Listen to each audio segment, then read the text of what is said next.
ಶಕ್ತಿ ಇದೆ. ಪ್ರಾಯ ನಿನಗಾಗಿರ್ಬೋದು, ನನಗೂ ಕೂಡ ನಿನಗೆ ಪ್ರಾಯ ಆಗಲಿಲ್ಲ.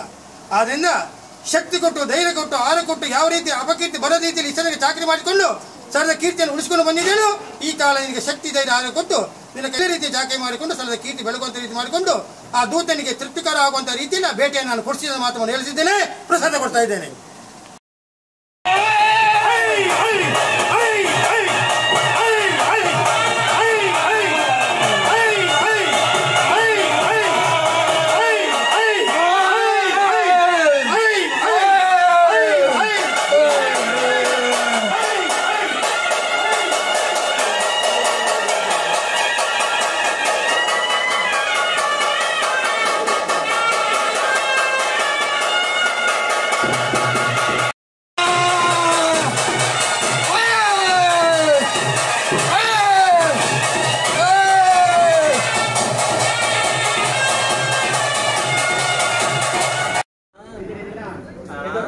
ಸೇರಿ ದೇವಸ್ಥಾನಕ್ಕೆ ಸಂಬಂಧಪಟ್ಟವರು ಎಲ್ಲರೂ ಸೇರಿ